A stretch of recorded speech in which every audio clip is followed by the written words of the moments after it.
అందరూ మీ పరిశుద్ధ గ్రంథాలు తీసి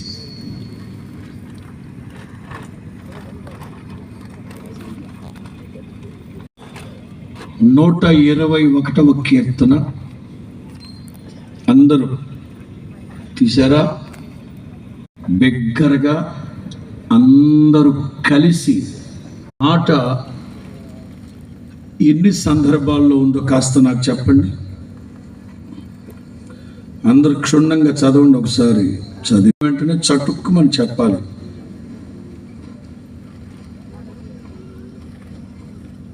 కాపాడును అనే మాట ఎన్నిసార్లు ఉందో నేను అడుగుతాను, నాకు చెప్పాలి మీరు. ఒక చిన్న కీర్తన మానిటర్ పెంచాలి. ఈ చిన్న కీర్తనలో 6 సార్లు ఎన్ని చరణాలు ఉన్నాయి? 8 చరణాలు. 8 చరణాల్లో 6 సార్లు కాపాడును కాపాడును కాపాడును కాపాడును అని వ్రాయబడింది. నేను వాస్తవంగా అనుదిన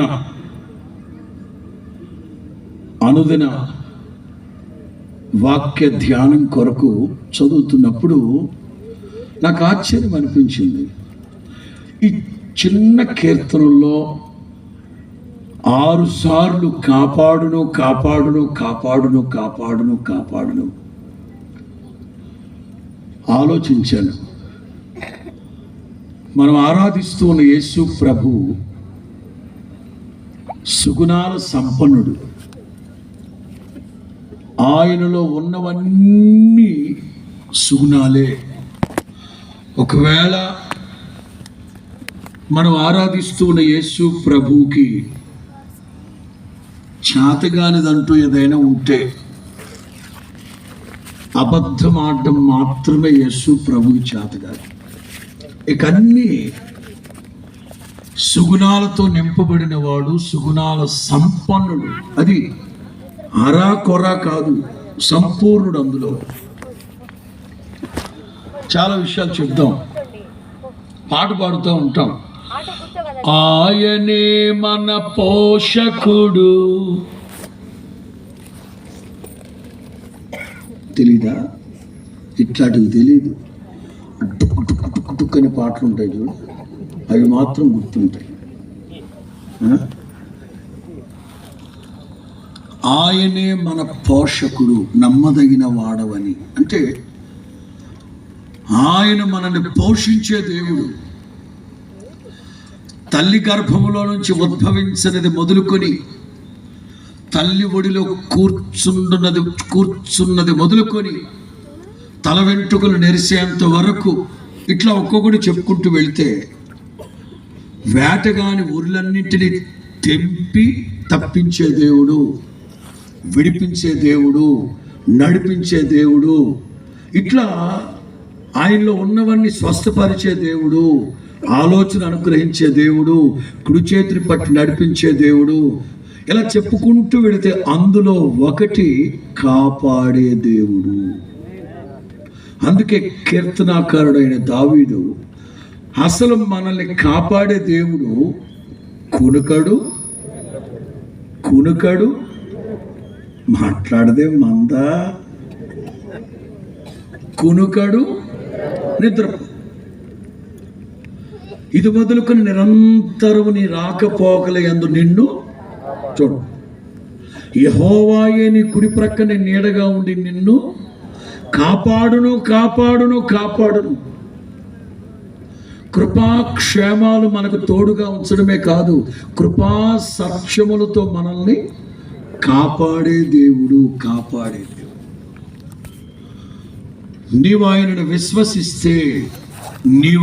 విశ్వసిస్తే నిశ్చయముగా నా ప్రభు నిన్ను కాపాడే దేవుడు. చాలా ప్రశ్నలు ఉన్నాయి. ఎందుకు కాపాడుతారు? ఎవరిని కాపాడుతారు? ఎలా కాపాడుతారు? ఎప్పటి వరకు కాపాడుతారు? ఇవన్నీ మన మనసులో మెదలాలి.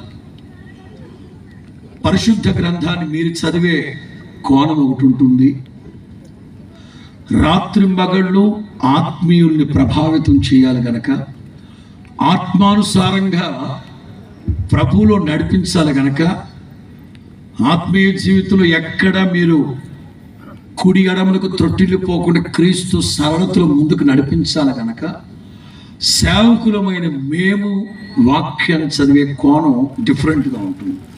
అందుకే కందాకే మంత్రి, ఆర్థిక శాఖ మంత్రి రథంలో వెళుతున్నాడు. రథంలో వెళుతూ గ్రంథాన్ని చదువుకుంటూ వెళుతున్నాడు. ఫిలిప్ అనే దైవజనుడు రథం వెంట నడుస్తూ నడుస్తూ, మీరు చదువుతున్నది మీకు ఏమన్నా అర్థమవుతుందా అని అడిగారు.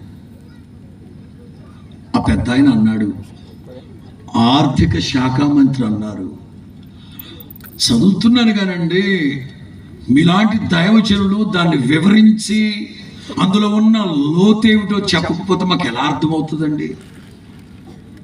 విధేయత, విధేయత.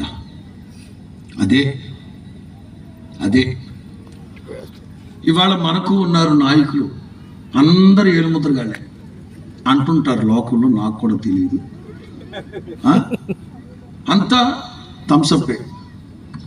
అట్లాంటి వ్యక్తి విమానంలో కొన్ని పుస్తకాలు ఉంటాయి కాలక్షేపానికి చదువుకోవడానికి. అలాంటి పుస్తకం ఏదో ఒకటి చదువుతున్నాడు అనుకుందాం, చదువుకుంటున్నాడు అని అనుకుందాం. ఆ విమానంలో ఉంటారు కదా ఆడపిల్లలు, ఎయిర్ హోస్టర్స్. ఆ అమ్మాయి వచ్చి, సార్ మీరు చదువుతున్నది మీకు ఏమైనా అర్థమవుతుందా అని అడిగితే, మామూలు కాదు, మామూలు కాదు, చింపాంజీకి వచ్చినట్టు వచ్చేస్తాడికి. ఎవరివా, ఏటనుకున్నావువా, ఎవరు అనుకున్నావువా, గడగళ్ళాడిపోతా పిల్ల. ఏది ఈగో ఒకటి, మన జీవితమేమో థమ్సప్, కానీ ఈగో ఒకటి. కానీ ఒక దేశానికి, రాష్ట్రానికి కాచుమా, ఒక దేశానికి ఆర్థిక శాఖ మంత్రిగా ఉంటూ ఒక సాదా సీదా దైవజనుడు కాలి నడకన రథం వెంట వెళుతూ వెళుతూ వెళుతూ, ఏమంటే మీరు చదువుతున్నది మీకు ఏమన్నా అర్థమవుతుందా? వెంటనే దైవజనుడు వివరంగా చెప్పారు. చెప్పి చెప్పక మునిపే వెంటనే ఆర్థిక శాఖ మంత్రి ఉన్నారు, ఇదిగో ఇక్కడ నీళ్లు, విస్తారంగా నీళ్లు ఉన్నాయి, చెరువు ఉంది ఇక్కడ, బాప్తిస్మం ఇవ్వడానికి మీకు ఏమైనా ఇబ్బందా?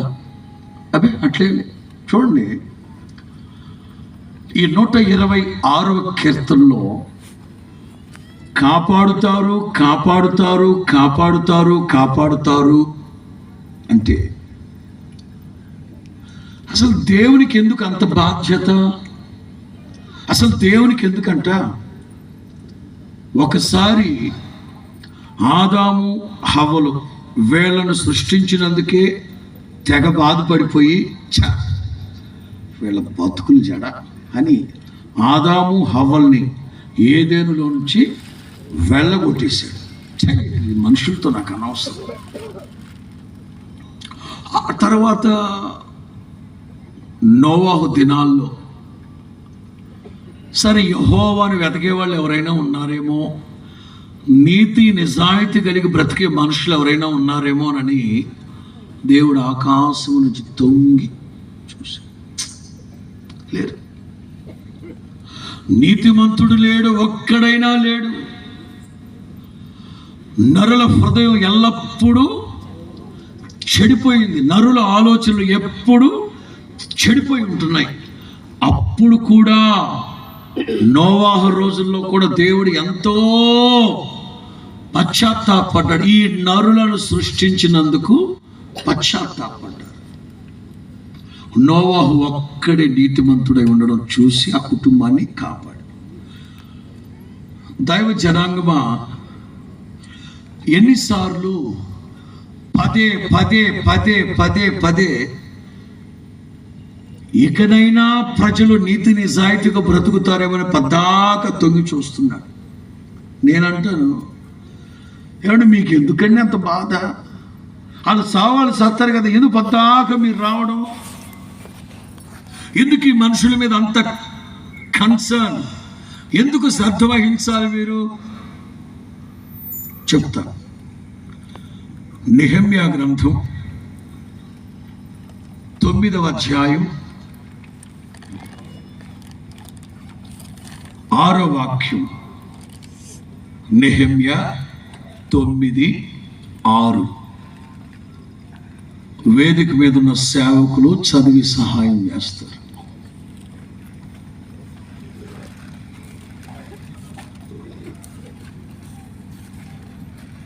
ఒకటి, 2, 3, 4, 5, 6, 12.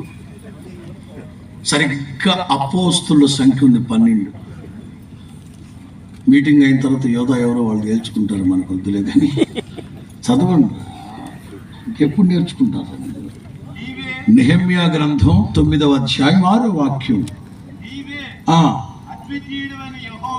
దేవా, నీవే అద్వితీయుడైన యెహోవావు.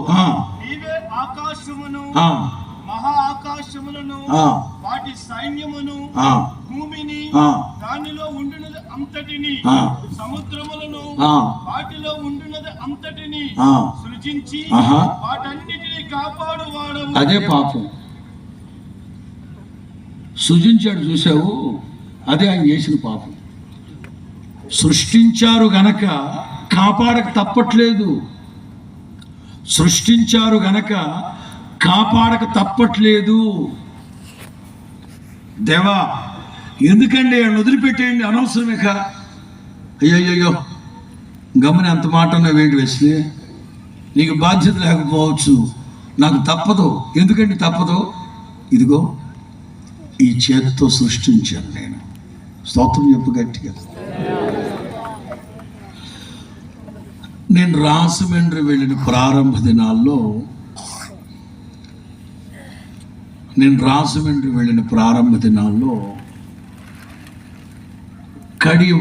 కడియపు లంక వెళ్ళి అక్కడ మొక్కలు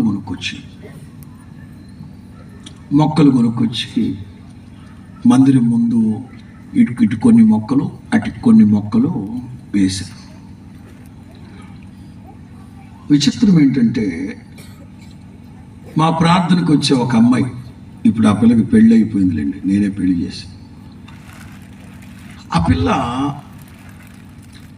వాస్తవంగా వాళ్ళ ఇల్లు అక్కడ, వాళ్ళ స్కూల్ అక్కడ, ఆ తర్వాత కాలేజీకి వెళ్ళింది. అయినా అటు వెళ్ళిపోవచ్చు కదా, ఇటు వచ్చి మొక్కలకి నీళ్లు పోసి, అది ఏ మొక్కలు?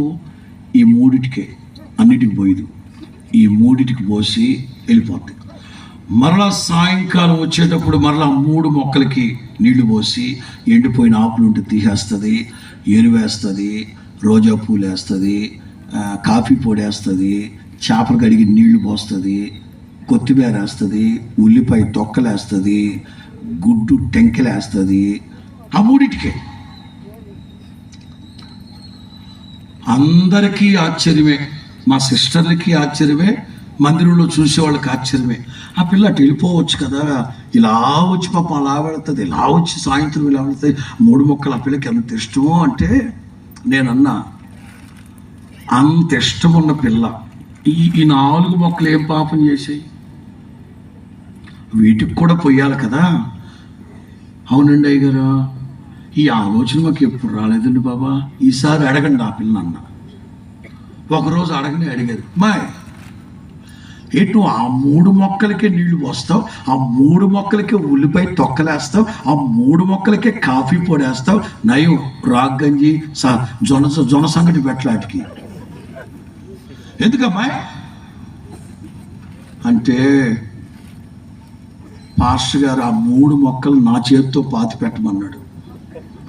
ఆ మొక్కలు వాడిపోయినా, మాడిపోయినా, ఎండిపోయినా నీ జుట్టు కత్తిరించేస్తానన్నాడు. నేను మొక్కలు పాతేటప్పుడు వాళ్ళ అమ్మగారితో పాటు స్త్రీల కూటానికి వచ్చింది ఆ పిల్ల బుడది. అప్పుడు అమ్మాయి నీ చేతితో పాతమ్మాయి ఒక 3 మొక్కలన్నా పాతింది, సంతోషంగా పాతింది. పాతాక చెప్పా, ఈ 3 మొక్కల ఆకులు వాడినా, ఎండినా, చచ్చిపోయినా నీ జుట్టు కత్తిరిస్తా, జాగ్రత్త అని చెప్పా. అది బాధ్యత ఆ పిల్లకి. మీకు అర్థమైందా? పాతిని పాపానికి, చెప్పండి, పాతిని పాపానికి వాటి మీదే శ్రద్ధ కదా. దేవా, ఈ భూమి, జలచరాలు, సముద్రాలు, ఆకాశం మీకు ఎందుకయ్యా? ఎందుకు కాపాడాలి మీరు? ఎందుకంటే సృష్టించింది నేనేనరా. ఈ మనుషులకు లేని మీకు ఎందుకండి? వీళ్ళకు ఉండదు. ప్రభుత్వాలు గగ్గోలు పెడుతున్నాయి. జన్మభూమి కార్యక్రమం కింద చెట్లు పాతమంటారు, జాగ్రత్త కాపాడండి పర్యావరణాన్ని అంటారు. మనం ఏం చేస్తాం? కొంచెం పెరిగాక వాటిని కట్ చేసి భోగి పండుగ చేసుకుంటాం. బాధ్యత మన చేతితో నాటుంటే, మనం ఖర్చు పెట్టుంటే, మన డబ్బు కనుక ఇచ్చుంటే జాగ్రత్త కాపాడుకునేవాడు. మనది కాదు కనుక పర్యావరణాన్ని కాపాడండి. ఎవడు కాపాడేది? ఎవడు? పలానా జాతి సింహాల జాతి అంతరించిపోతుంది. మొన్నే ఇక్కడైనా నల్లమల అడవులు ఇటేగా 150 సంవత్సరాల తర్వాత అడవి దున్న ఒకటి కనబడిందంట. పెద్ద ఎగ్జిబిషన్ అది. 150 ఏళ్ళ తరువాత నల్లమలలో ఒక అడవి ఎద్దు. ఏమైపోయినారే ఎద్దులన్నీ? తినేసామండి. ఏం చేశారండి? అది అరే కాపాడండారా. ఫలానా జాతి పక్షులు అంతరించిపోతున్నాయి, కాపాడండారా. అంటే మీకు పిచ్చుకలు ఉన్నాయా మీ ఊళ్ళో? ఇంకా రాబోయే రోజుల్లో ఒంగోలులోనో నెల్లూరులోనో ఒక ఎగ్జిబిషన్ పెట్టి, ఒక పిచ్చుకుని పెట్టి, అప్పట్లో జురాసిక్ పార్క్ లాగా ఏంటి గాడ్జిల్లాగా ఇట్లాంటి పిచ్చుకలు అనేది చిన్న మా ఇంట్లోనికి వచ్చేది, ధాన్యపు గింజలు వేస్తే తింటుండేవి, అట్లాంటివి ఉండేవి. ఏమైనాయి రా పిచ్చుకలు ఏమైపోయాయి? మనకు బాధ్యత లేదు. కనబడ్డ ప్రతిదాన్ని చంపడం, తినడమే. వదిలిపెడుతున్నాం చెప్పండి మనం? చిన్నప్పుడు మేము చదువుకునేటప్పుడు గుర్రములు ఏవి తినును చెప్పండి? ఏం తినేవి గుర్రాలు? ఉలవచారు తిని తాగేవి గుర్రాలు. ఇప్పుడు గుర్రాలు ఏం తింటున్నాయి తెలియట్లేదు. కానీ విజయవాడలో ప్రఖ్యాతిగాంచిన ఒక ఖరీదైన హోటల్ ఉంది. అక్కడికి వెళ్ళి ఇవాళ స్పెషల్ ఏంటంటే చెప్పండి? ఉలవచారు బిర్యానీ, ఉలవచారు పచ్చడి, ఉలవచారు ఫ్రై. ఓహో, ఇప్పుడు మనుషులు తింటున్నారా? మరి గుర్రాలు ఏం తింటున్నారా? గుర్రాలకి ఏం పెడుతున్నారా? అంతరించిపోతున్నాయి. దేవుడు సమస్తాన్ని కాపాడుతున్నారు. ఎందుకు కాపాడుతున్నారు అంటే తన స్వహస్తాలతో చేశారు కనుక. నా దేవుని ప్రియులారా, ఇదిగో నిన్నైనా నన్నైనా ఎందుకు కాపాడాలి ఆయన? ఏ పరిస్థితుల్లో నుంచి కాపాడుతున్నారు ఆయన? యోధా పత్రిక చిన్న వాక్యాన్ని చదువుకున్నాక దొరక ఇక వర్తమానంలోకి వెళ్ళిపోదాం. యోధా పత్రిక ఉన్నది ఒకే అధ్యాయం కదా, ఉన్నది ఒకే అధ్యాయం. 22వ వాక్యమా చదవండి. అది ఎన్నో వాక్యం? యోధా పత్రిక చెప్పు. యోధా పత్రిక 24వ వాక్యం. త్రొట్టిల్లకుండా మిమ్మల్ని కాపాడేందుకు. ఎందుకు కాపాడుతారు దేవుడు అంటే? అసలు ఎందుకు కాపాడాలి దేవుడు మనల్ని? నరకానికి వెళ్ళిపోతున్న వాళ్ళు చాలా మంది ఉన్నారు. నిత్య నరకాగ్నికి నిర్ణయించబడ్డ వాళ్ళు చాలా మంది ఉన్నారు. కానీ ఆయన జగదుత్పత్తికి మునిపే మనల్ని నియమించి ఉన్నారు కనుక మనల్ని కాపాడుతారట. ఎందుకు కాపాడుతారు? క్రీస్తు సరళతలో నుంచి త్రొట్టిల్లకుండా ఎందుకు కాపాడుతారంటే ఆనందముతో, మరలా చదువు, త్రొట్టిల్లకుండా మిమ్మల్ని కాపాడుటకు తన మహిమ ఎదుట ఆనందముతో మిమ్మల్ని నిర్దోషులుగా నిలవబెట్టుకునేందుకు కాపాడుతారు. స్తోత్రం చెప్పండి గట్టిగా. హల్లెలూయా. పాట ఒకటి ఉంది కదగా, పాట ఒకటి. ఇహలోక బంధాలు నీ ఎదుటే నేను నిలచి. ఎట్లా నిలబడాలి? మహిమలో క్రీస్తు యేసు ఎదుట మనం ఎలా నిలబడాలి? తలకి వంట ఉన్న పెట్టుకొని, ఏమండి పెళ్లి రోజున పెళ్లి జరగబోతుంది, మరికొద్ది సేపట్లో ఇంకొక 5 నిమిషాల పెళ్లి కూతురు దిట్టంగా తలకి వంట ఉన్న పెట్టుకొని తగునాంటూ వెళుతుందా? ఏమండి వంట ఉందం పెట్టుకెళ్ళొద్దా? వంట ఉందం పెట్టుకొని కాదు, మహిమలో ఆనందముతో తన ఎదుట నిలవబెట్టాలని మనల్ని కాపాడుతారట. స్తోత్రం చెప్పండి గట్టిగా. ఈ రాత్రి దూరాన సమీపాన ఎందరైతే నా దేవుని మాటలు వింటున్నారో, నీకు తెలియకుండానే పొంచి ఉన్న ప్రమాదాలు, లేకపోతే నీ దరి చేరుతూ ఉన్న ప్రమాదాలు, లేక వేటగానే ఊరులు ఏవో సమీపిస్తూ ఉన్నాయి. ఈ రాత్రి సూటిగా తేటగా నా ప్రభు మాట్లాడుతూ ఉండగా ఒక్కసారి నీళ్లు కుమ్మరించినట్లుగా నీ హృదయాన్ని కుమ్మరించి, యేసయ్యా కాపాడు ప్రభువా అని గనక నీవు అడగగలిగితే నిశ్చయముగా నా ప్రభు నిన్ను కాపాడునుగాక. యేసుక్రీస్తు పరలోక ప్రార్థన నేర్పించారు. పరలోక ప్రార్థన మనకు అందరికి వచ్చా రాదా? చెప్పండి అందరూ. పరలోకమందున్న మా తండ్రి, పరిశుద్ధపరచబడును గాక మీ రాజ్యము, మీ చిత్తము. మొదట ఆహారం, ఎందుకంటే మొదట అదే కదా, మొదట ఆహారం. 2 అప్పులు లేకుండా బ్రతకాలి, రుణమాఫీ అని వాళ్ళు చెప్తారు, మీరు గుద్దేస్తారు, వాళ్ళేమో ప్లేట్ తిప్పేస్తారు. 1 ఆహారం, 2 అప్పులు లేకుండా బ్రతకడం, 3 అపాయములోంచి కీడులో నుంచి మమ్మల్ని తప్పించండి, కాపాడండి.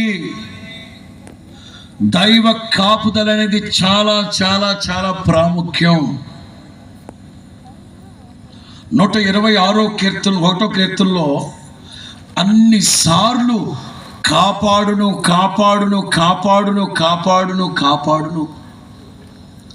ఒక చిన్న వాక్యాన్ని మీకు చూపెడతాను. అమ్మా సహోదరి, నిన్ను నీ కుటుంబాన్ని ప్రభు కాపాడుతున్నారో లేదో తేల్చేసుకో. ఈ రాత్రి బెదరవు, 7 బెదర్లు ఒక్కళ్ళు లేరు ఇక్కడ, అదిగో బెదరవు. దేవుడు నిన్ను నీ కుటుంబాన్ని కాపాడుతున్నారో లేదో ఒక్కసారి ఈ సందర్భాన్ని చూపెడతాను. నిర్ణయించుకో. అసలు దేవుని జ్ఞాపకాల్లో నీవు ఉన్నావా? అసలు దేవుడు నిన్ను కాపాడుతూ ఉంటే మీ పరిస్థితులు ఎట్లుంటాయి? మీరే సహోదరి, బ్రదర్, ప్రతి ఒక్కళ్ళు ఒక్కసారి వాక్యపు వెలుగులో మీరు గుర్తు తెచ్చుకోండి చాలు. యోబు గ్రంథం 29 2వ వాక్యం. పూర్వకాలమున ఉన్నట్లు. యోబు గ్రంథం 29:2. పూర్వకాలమున ఉన్నట్లు నేనున్న ఎడల ఎంతో మేలు. పూర్వకాలం అంటే అది చెప్తాడు చూడండి.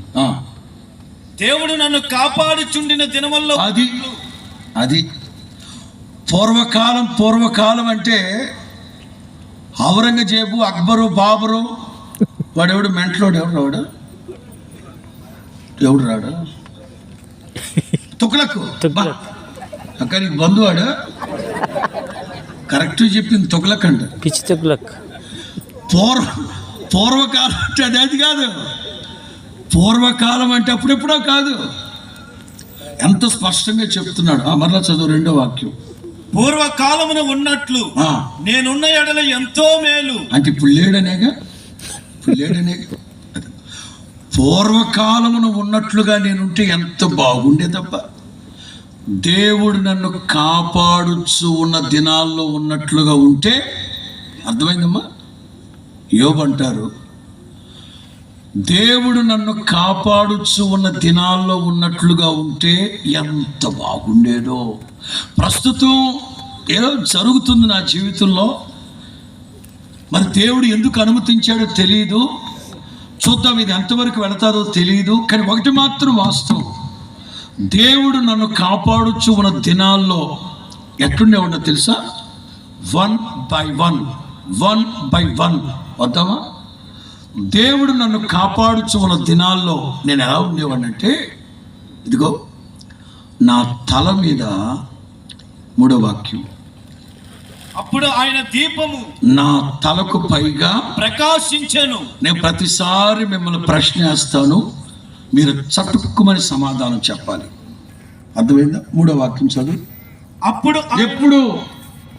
అప్పుడంటే మిమ్మల్ని అడుగుతున్నా. అప్పుడంటే పూర్వకాలం అంటే దేవుడు నన్ను కాపాడుచు ఉన్న దినాల్లో నా తల మీద ఆయన దీపం ప్రకాశమానంగా ఉండేది. ప్రస్తుతం ఆ దీపం ఆరిపోయిందో మకమకలాడుతుందో తెలియదు, కానీ దేవుడు నన్ను కాపాడుచు ఉన్న దినాల్లో దీపము వాస్తవంగా పాత నిబంధన భక్తులు ఇలా ఉచ్చరించారు: నరుని ఆత్మ. నేను ఎక్కడైతే ఖాళీలు పెడతానో మీరు పూరించాలి. హాట్ కేసులో ఉన్న పూరీలు తినేసి వచ్చి కూర్చోవడం కాదు, ఇక్కడ పూరించాలి. నరుని ఆత్మ. అవునా? దేవుడు నరునికి ఆత్మను పెట్టాడా? ఆదాము నాసికా రంధ్రాల్లో ఏ ఆత్మను ఊదారు? ఆదాము నాసికా రంధ్రాలలో ఏ ఆత్మను ఊదారు ఆయన? మరి భక్తులు రాసేటప్పుడు జీవాత్మ అనాలి కదా. నరుని ఆత్మ అని సంబోధిస్తున్నారు. దేనికంటే ఆదాము నాసికా రంధ్రాలలో జీవాత్మనే ఊదారు. జీవాత్మ అంటే ఎన్నటెన్నటికీ సావు లేని, మరణం లేని ఒక ఆత్మ. కానీ దేవుడు చెప్పకనే చెప్పారు, ఈ చెట్టు పండు తిన్న రోజున, చెప్పండి, ఈ చెట్టు పండు తిన్న రోజున నిశ్చయముగా నీవు, చెప్పండి, చెట్టు పండు తిన్నాడా లేదా? తిన్నాడు. మరి చచ్చాడా? మరి చావలేదే. 900 చిల్లర సంవత్సరాలు బ్రతికాడుగా. మరి నిశ్చయముగా మరణం అవుతారు అన్నారు కదా దేవుడు. దీన్ని అంటారు జీవాన్ని పోగొట్టుకున్నాడు, ఆత్మ మాత్రమే మిగిలింది. దీన్ని అంటారు జీవశవం. అర్థమయ్యేటట్లు చెప్తారు. ప్రార్థనకు వచ్చే యవనస్తుడు వాళ్ళ నాన్నగారికి మరణకరమైన వ్యాధి సంభవించింది, హాస్పిటల్లో చేర్చామని చెప్పారు. వారం 10 రోజులుగా బాగా ప్రార్థన చేశాం. ఒక రోజున హాస్పిటల్కి వెళ్ళి ప్రార్థన చేద్దామని వెళితే అదేంటి ఐపీఎల్ అద్దాలు దాంట్లో పెట్టుంటారు. ఐపీఎల్ కాదు కదా, ఐపీఎల్ అంటే క్రికెట్. ఓకే, అందులో పెట్టున్నారు ఐసీ. దగ్గరికి వెళ్ళాము, చూసాము ఆయన్ని. ఈయన అడిగాం, యారా మీ నాన్న మాట్లాడుతున్నారా? లేదండి. మీ నాన్నగారు వింటున్నారా? లేదండి. తింటున్నాడా? లేదండి.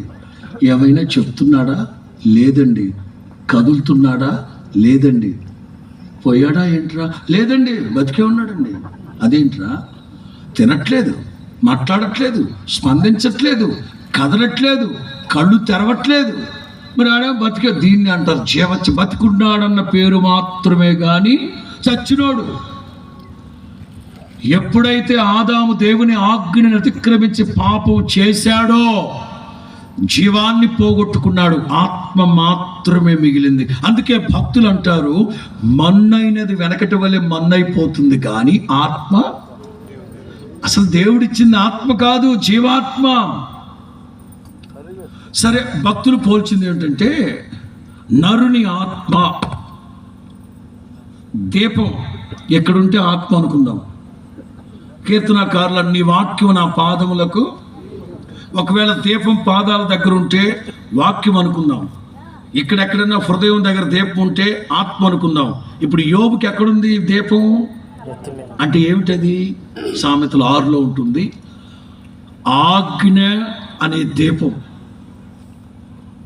ఆజ్ఞ దీపముగాను 6వ అధ్యాయం 22 అనుకుంటాను.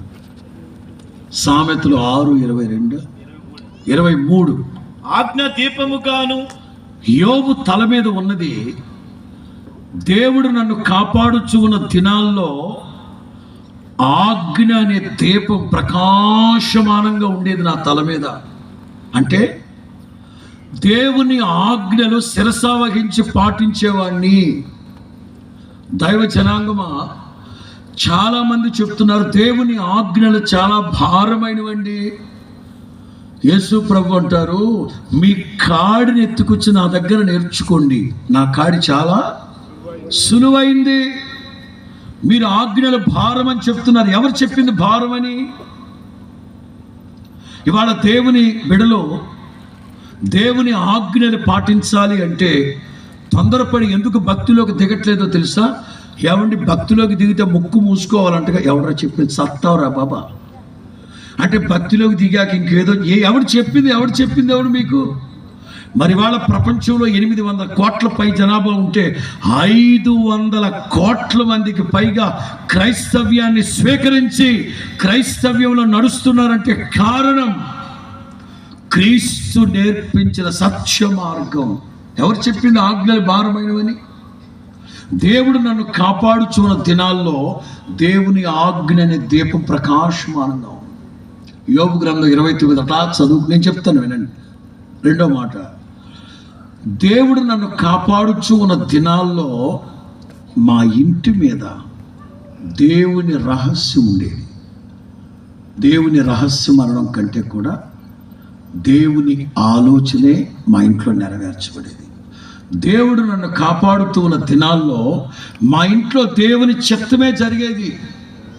నా ఆలోచన కాదు, మా ఆవిడ ఆలోచన కాదు, పిల్లల ఆలోచన కాదు.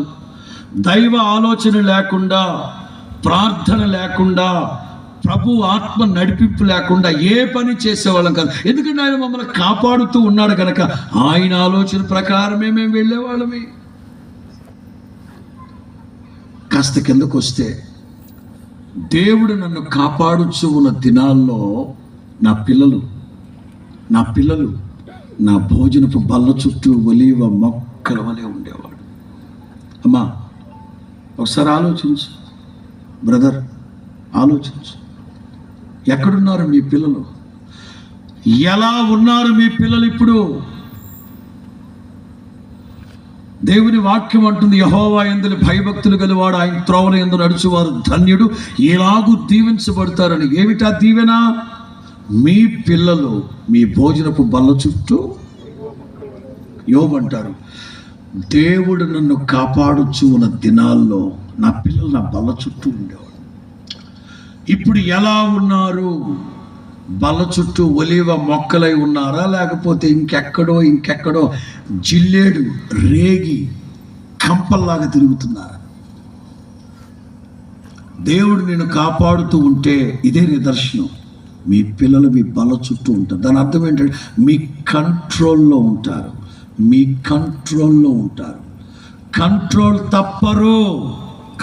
తప్పరు. అంతేనా? దేవుడు నన్ను ఆశీర్వదించాడు. ఇంకా చెప్పనా? నేను పెట్టిన అడిగల్లా, చెప్పండి, నేను పెట్టిన అడిగల్లా అంటే వ్యాపారం. దేవుడు నన్ను కాపాడుచు ఉన్న దినాల్లో నేను ఏ ప్రయత్నం చేసినా దేవుడు సఫలపరిచేవాడు. నేను పూనుకున్న ప్రతి ప్రయత్నాన్ని దేవుడు ఆలోచిస్తున్నారా? దేవుడు నన్ను కాపాడుచు ఉన్న దినాల్లో నా వ్యాపారాలే కానీ వేసిన ప్రతి విత్తనం నూరంతలుగా ఫలించి ఏ పని పూనుకున్నా నా చేతుల కష్టార్జితాన్ని దేవుడు దీవించాడు. ఒక్క మాటలో చెప్పాలంటే తెలుగు బైబిల్లో నేను పెట్టిన అడిగల్లా నేతిలో పడింది.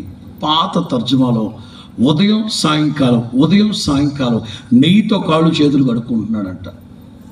చెప్పు, దేంతో? ఇప్పుడు మిమ్మల్ని ఎవరినన్నా ఒకళ్ళని అడుగుతా, 6 నెలల 18 రోజులు అంటే 198 రోజులు లేకపోతే 200 రోజులు అండి. ఈ 2024 ప్రారంభించి ఇవాల్టికి 200 రోజులు దాటింది. ఈ 200 రోజుల్లో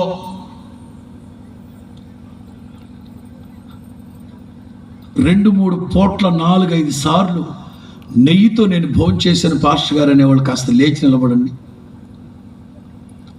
మీకు 100 గ్రాములు నెయ్యి ఇస్తా.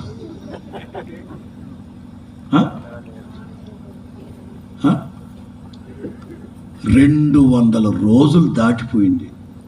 ఈ 200 రోజుల్లో ఎన్నిసార్లు తిన్నాం మనం నెయ్యితో?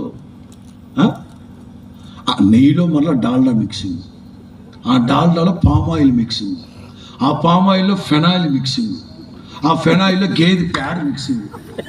అంటే చెక్కగా ఉండాలి కదా. ఇన్ని మిక్సింగ్ల మధ్య చెంచాడు. కానీ యోబు ఉదయ సంధ్యలు నెయ్యితో కాళ్ళు చేతులు కడుక్కుంటున్నాడు. దీన్ని అంటారు సమృద్ధి. గిన్నె నిండి దేవుడు నన్ను కాపాడుచున్న దినాల్లో నేను పూనుకొనిన ప్రతి ప్రయత్నాన్ని దేవుడు ఇలా చెప్పుకుంటూ వెళితే, ఒకప్పుడు యవనస్తులు నన్ను చూసి దాక్కునేవాళ్ళు. ఉందా అక్కడ? ఒక మాట చెప్పనా? దేవుడు నన్ను కాపాడుచున్న దినాల్లో యవనస్తులు నన్ను చూసి దాక్కునేవాళ్ళు. ఇప్పుడైతే 30వ అధ్యాయం 1వ వాక్యం. ఇప్పుడైతే అదే నేను కూడా చెప్పేది. నాకన్నా తక్కువ వయస్సు గలవారు దేవుడు నన్ను కాపాడుచున్న దినాల్లో కుర్రాళ్ళు నన్ను చూసి దాక్కునేవాళ్ళు యవనస్తులు. ఎప్పుడు? దేవుడు నన్ను కాపాడుచు ఉన్న దినాల్లో. ఇప్పుడైతే నాకన్నా తక్కువ వయస్సు గలవారు నా మీద సెటైర్లు వేస్తున్నారు. ఏం చేద్దాం? కాపుదల పోయింది. ఇప్పుడు మీరు అర్థం చేసుకోండి, సమాజంలో మీకు ఒక గౌరవం ఉంది అంటే దేవుడు మిమ్మల్ని కాపాడుతున్నట్టు లెక్క. స్తోత్రం చెప్పు గట్టిగా. అధికారులు దాక్కున్నారు, ముసలి వాళ్ళు లేచి నిలబడ్డారు, ప్రధానులు మాట్లాడుకున్న ఊరుకున్నారు, వాళ్ళ నోటి మీద చేయి పెట్టుకున్నారు. అధికారుల యొక్క నాలుక అంగిలికి అంటుకుంది. దేవుడు నన్ను కాపాడుచు ఉన్న దినాల్లో నా మాట చెవినబడిన ప్రతి ఒక్కడు నన్ను అదృష్టవంతుడు అన్నారు. ఒక మాట చెప్తున్నాను, దేవుడు మిమ్మల్ని కాపాడుతూ ఉంటే మీ సంగతి చెవినబడిన ప్రతి ఒక్కడు మిమ్మల్ని అదృష్టవంతులు అంటారు. దేవుడు చెయ్యి వదిలిపెట్టాడా? దురదృష్టవంతులు, దరిద్రులు, అష్టదరిద్రులు, దిక్కుమాలినోళ్ళు అని అంటారు. ఎందుకంటే దేవుడు చెయ్యి విడిచిపెట్టిన తర్వాత పరిస్థితులు వేరైపోతాయి. అదే యోబు 30లో అంటాడు, ఇప్పుడైతే పరిస్థితులు తలకిందులుగా అయిపోయాయి. ఎవడు పడితే వాడు ఎలా పడితే అలా మాట్లాడుతున్నారు. దైవ జనాంగమా, మీకు నేను చెప్పదలిచింది, ప్రతి నిత్యము మనం కోరుకోవాల్సింది ఏమిటంటే దేవుని కాపుదల. అందుకే 121వ కీర్తన భక్తుడైన దావీదు సాటి విశ్వాసుల్ని, ఆత్మీయుల్ని ధైర్యపరిచి బలపరచడానికి, ఇది మొదలుకొని నీ రాకపోకలేని యెహోవా నీకు తోడై ఉండు, యెహోవాయే నీ కుడి ప్రక్కన నీడగా ఉండి నిన్ను కాపాడువాడు కొనుకడు. కాపాడువాడు.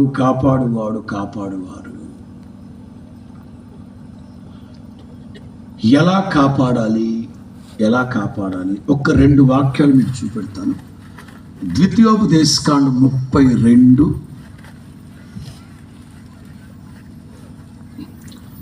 ద్వితీయోపదేశకాండం 32వ అధ్యాయం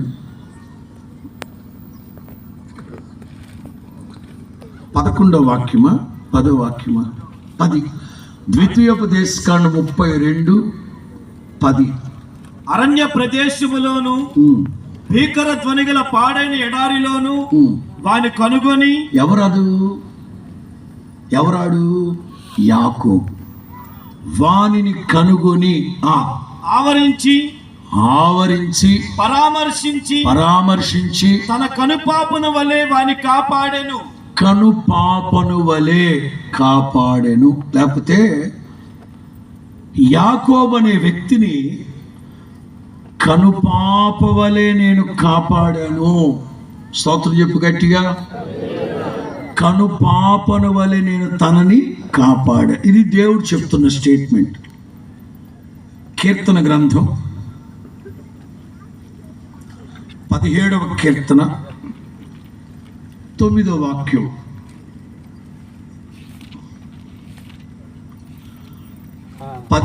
కీర్తన 9వ వాక్యం. ఒకడు తన కనుపాపను కాపాడుకొనున్నట్లు నన్ను కాపాడుము. ఎందుకు? ఆ తర్వాత వాక్యాలు చూస్తే సమాజంలో ఉన్న మనుషులు క్రూరులు, బ్రతుకుండగానే మింగేద్దాం అనుకుంటున్నారు. అయ్యో చాటున బాణాలు వదులుతా ఉన్నారు. అసలు సమాజంలో మానవత్వం అనేది ఎప్పుడో నాశనం అయిపోయింది. ఇంట్లో నుంచి బయటికి వెళ్ళిన వ్యక్తి మరలా క్షేమంగా తిరిగి వస్తాడో లేదో తెలియని పరిస్థితి. సమాజంలో మానవ మృగాలు, నరహంతకులు, హత్యలు చేసేవాళ్ళు, అత్యాచారాలు చేసేవాళ్ళు 6 నెలల పసి గుడ్డుని తలపైకి పొత్తిళ్లలో పడుకొనున్న 6 నెలల పసిగుడ్డుని బాబాయ్ వరసయ్య ఒకడు ఉయ్యాల్లోంచి ఎత్తుకెళ్ళి పొత్తి గుడ్డల్లో చుట్టబడిన బిడ్డను ఎత్తుకెళ్ళి 6 నెలల పసిగుడ్డుని రేప్ చేసి చంపేశాడు. సమాజం ఎటెళ్తుంది? ఇది ఆంధ్ర రాష్ట్రమా లేకపోతే ఎట్లా? పరిస్థితి దావీదు అంటారు, ఎట్లున్నాయి పరిస్థితులు? అందుకే దేవా ఒకడు తన కనుపాపని కాపాడుకున్నట్లు మీరు నన్ను కాపాడండి ప్రభువా. ప్రియులారా, యేసు క్రీస్తు అందుకే యేసు క్రీస్తు చెప్తారు, కీడులో నుంచి మమ్మల్ని తప్పించండి, అపాయములో నుంచి మమ్మల్ని కాపాడండి. ఎటు నుంచి వస్తుందో తెలియని పరిస్థితి. మీకు 2 వాక్యాలు చూపెట్టింది. ద్వితీయోపదేశకాండం 32:10, 17వ కీర్తన. ఈ 2 వాక్యాలు కనుపాపను వలె నేను కాపాడాను. 17వ కీర్తనలో కనుపాపను వలె కాపాడండి. తలలపైకి ఇదిగో ఈ దేహంలో ఖరీదైన వస్తువులు అంటున్నా. ఏంటవి? అవయవాలు చాలా ఉన్నాయి. గుండె ఖరీదైందా కాదా? ఏమ్మా మాట్లాడరేంటమ్మా? ఖరీదైందా కాదా? కిటికీలు కాదు, కిడ్నీలు ఖరీదైనవా కావా? ఊపిరితిత్తులు ఖరీదైనవా కావా? బుర్రలో ఉన్న గుజ్జు మెదడు ఖరీదైందా కాదా? అన్ని ఖరీదైనవే. కళ్ళు ఖరీదైనవే కావా? అన్ని ఖరీదైనవే.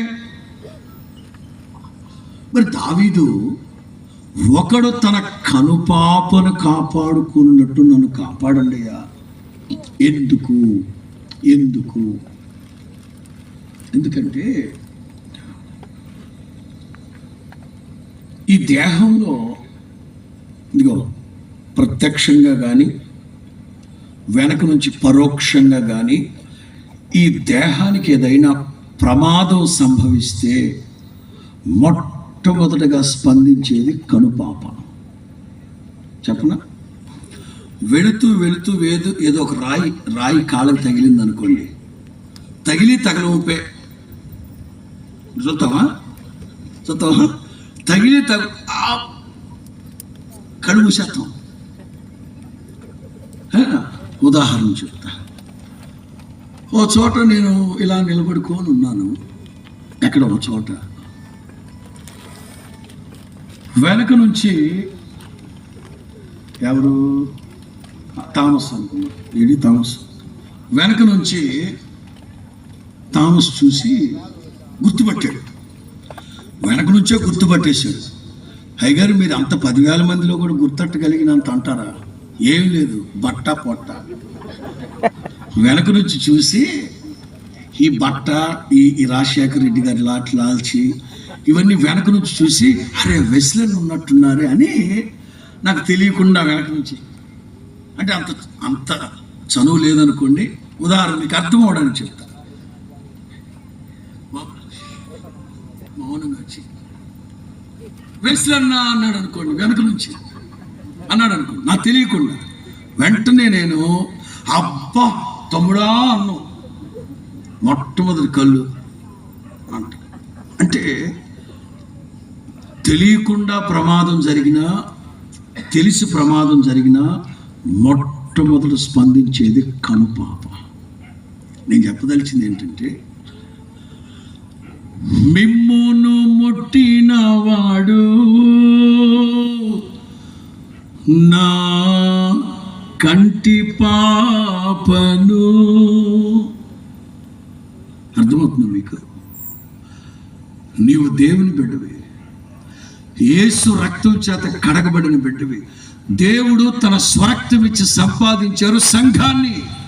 ఈ సంఘానికి శిరస్సు ఎవరు? అందుకే నేను కోప్పడేది, మీ నోట్లో అల్లూరయ్య మైసూరు పాక్ కుక్క అని. స్పందించండి. ఈ శరీరం అనే సంఘానికి శిరస్సు ఎవరు? యేసుక్రీస్తు. యేసుక్రీస్తు అంటారు, నా బిడ్డలకు గనక ఏదైనా ప్రమాదం సంభవిస్తే వాళ్ళకు కాదు, నా కనుగుడ్డును ముట్టినట్టు. ఎవడైనా నా కనుగుడ్డును ముడితే నేను ఊరుకుంటానా? నేను స్వరక్తం ఇచ్చి సంపాదించుకున్న సంఘాన్ని నీవు యేసు రక్తం చేత కడగబడిన నీతిమంతుల జాబితాలో నీవు ఉంటే నీకు విరోధముగా రూపించబడిన ఏ ఆయుధం వర్ధిల్లదు. నా ప్రభువే కాపాడును గాక, నా ప్రభువే కాపాడును గాక. దైవ జనాంగమా, యాకోబును గురించి దేవుడే చెప్తున్నాడు, ఒకడు తన కనుపాపని కాపాడుకున్నట్టు నేను వానిని కాపాడాను. దావీదు అంటారు, కనుపాపని కాపాడుకున్నట్లుగా నన్ను కాపాడయ్యా. పరిస్థితులు బాగలేవు సమాజంలో. మన ప్రభువు కాపాడే దేవుడు, కాపాడే దేవుడు. పాదములకు రాయి తగలకుండా మనల్ని కాపాడే దేవుడు. దైవ జనాంగమా, నీవు యేసు రక్తం చేత కడగబడిన కుటుంబమే నీవైతే నీకు విరోధముగా రూపించబడిన ఏ ఆయుధము వర్ధిల్లకపోగా నీకు విరోధముగా గుంపు కూడిన వాళ్ళందరినీ నీ పక్షపు వారుగా నా ప్రభు చేయును గాక. స్తోత్రం చెప్పండి గట్టిగా. మొదటిది ఆయన ఎలా కాపాడుతారంటే, ఒకడు తన కనుపాపని కాపాడినట్లు నేను నిన్ను. అంటే మనకు ఏ చిన్న సమస్య వచ్చినా ఎంత చెప్పనా, ఇదిగో నెల రోజులు పసికందు, నెల కాదు, ఒక 2 నెలలు వేసుకో, నెల అయినా చాలు. 2 నెలల పసికందుని మనం చక్కెలి గింతలు పెట్టి మనం అలా ఆడిస్తూ ఉంటే కాళ్ళు చేతులు పైకి ఇలా కొట్టుకుంటూ సంతోషంగా బిడ్డ ఆడుతూ ఉంటుంది. 2 నెలల బిడ్డ. కానీ ఎప్పుడైతే మనం ఆ అమ్మాయిని ఆటాడిస్తూ అన్నామా 2 నెలల పసిబిడ్డ కూడా ఆట. అంటే 2 నెలల పసికందుకు కూడా తెలుసు భయం వచ్చినప్పుడు మొట్టమొదటి కనురెప్ప ఆడించాలి. నేను ఒకటే చెప్తున్నాను, క్రీస్తు యేసు ఎదుట ఆనబెట్టి చెప్తున్నాను, మీకు ఏ చిన్న సమస్య వచ్చినా, ప్రమాదం వచ్చినా, ఇరుకు ఇబ్బంది మీకు విరోధంగా ఎంతమంది లేచినా మొట్టమొదటిగా నా ప్రభు స్పందించి మిమ్మల్ని కాపాడును గాక. స్తోత్రం చెప్పు. రెండో మాట, ఇంకో మాట చెప్తాను. ఇర్మియా గ్రంథం 49:11 వాక్యం. ఇర్మియా గ్రంథం 49:11. అనాథులకు నీ పిల్లలను విడువుము, అనాథలకు నీ పిల్లలను విడిచిపెట్టు, నేను వారిని సంరక్షించెదను. అనాథలకు నీ పిల్లల్ని విడిచిపెట్టు, నేను వారిని. అక్కడ ఉండాల్సిన మాట ఏంటంటే, మాట వినని, 2 లోబడని, 3 మెడ వంగని నీ పిల్లల్ని కొంచెం అట్లా వదిలిపెట్టు. నేను వారిని కాపాడుతాను. సంరక్షిస్తాను కాదు, కాపాడుతాను. మాట వినని, నీ మాటకు లోబడని, మెడ వంగని, తిరుగుబోతూ, తాగుబోతూ, ఎదిరించి మాట్లాడుతున్నాడు, స్వామురిపోతూ, లోబడట్లేదు. నువ్వు పట్టి పెట్టుకోమాక అలాగా. నువ్వేదో చేద్దాం, నేనే చేసుకుంటాను అని పట్టి పెట్టుకోమాక. కొంచెం అట్లా వదిలిపెట్టు. నేను వారిని కాపాడుతును. తల్లిదండ్రుల్ని కొంచెం ఆలోచింపు చేసేటట్లు ప్రశ్నిస్తున్నాను, ఏమనుకోవద్దు. దూరాన సమీపాన నా దేవుని మాటలు వింటున్నారు కదా. తల్లిదండ్రులని మిమ్మల్ని తెగిస్తున్నాను అడగడానికి. మీ కుమారులను బట్టి, మీ కుమార్తెలను బట్టి మీరు సంతోషంగా ఉన్నారా? మీ కుమారులను బట్టి, మీ కుమార్తెలను బట్టి మీరు సంతోషంగా ఉన్నారా?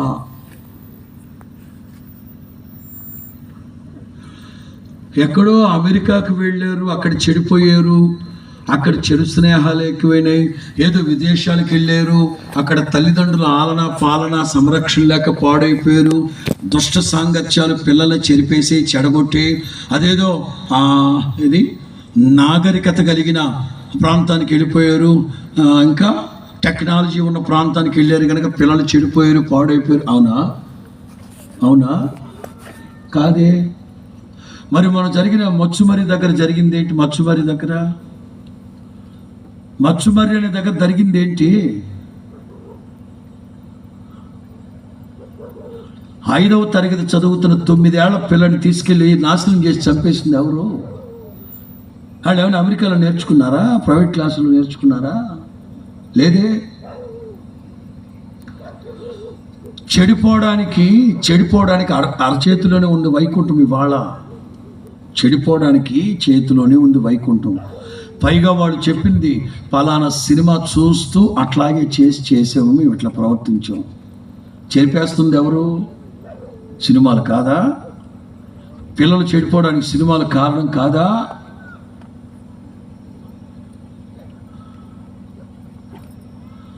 డబ్బులు ఇచ్చి మరీ చెడగొట్టుకుంటున్నారు ఆ పిల్లల్ని. బాయ్కాట్ చేయండి సినిమాలు. పవిత్రత నేర్చుకోండి, భక్తి నేర్చుకోండి, దైవత్వం ఆధ్యాత్మిక చింతన నేర్పించండి పిల్లలకి. వినండి, మీ కుమారులను బట్టి, కుమార్తెలను బట్టి మీరు సంతోషంగా ఉన్నారా? ఈ రాత్రి ప్రభు చెప్తున్నారు, మాట వినని, లోబడని, ఎదురిస్తున్న తిరుగుబోతులు, తాగుబోతులు, వెధవలు ఉన్నారే, పట్టి పెట్టుకోమాక. ప్రార్థన చేయి. జస్ట్ వాళ్ళు అట్లా వదిలిపెట్టు. నేను వాళ్ళని కాపాడుతాను. ఎంతమంది నా దేవుని మాటని యోగ్యమైన మంచి మనసుతో స్వీకరిస్తున్నారు? ఒకసారి హల్లెలూయా చెప్పండి. వదిలిపెట్టే మాకండి. ప్రార్థన చేయండి. కన్నీరు ఏరులై పారేటట్లుగా ప్రార్థన చేయండి. తప్పిపోయిన కుమారుడు యొక్క తండ్రి ఉన్నాడే, తండ్రి వదిలిపెట్టేశాడు కానీ ప్రార్థన మానలేదు. బాధ్యత కలిగిన తండ్రి. సంతోషంగా ఉన్నారా? దావీదు గూర్చిన ఒక సంగతి మీకు తెలియపరచాలంటే, సిక్లగు అనే ఊళ్ళో జరిగిన పరిణామాలు. శత్రువులు వచ్చారు, దోచుకెళ్ళిపోయారు, అంతా కకావికాలం అయిపోయింది. అక్కడ రాయబడిన మాట, తమ కుమారులను బట్టి, తమ కుమార్తెలను బట్టి తల్లిదండ్రుల హృదయాలు విసిగిపోయాయట. నా 18వ ఏట దేవుని ఇంట్లో అడుగుపెట్టాడు. నా 18వ ఏట దేవుని ఇంట్లో అడుగుపెట్టాడు.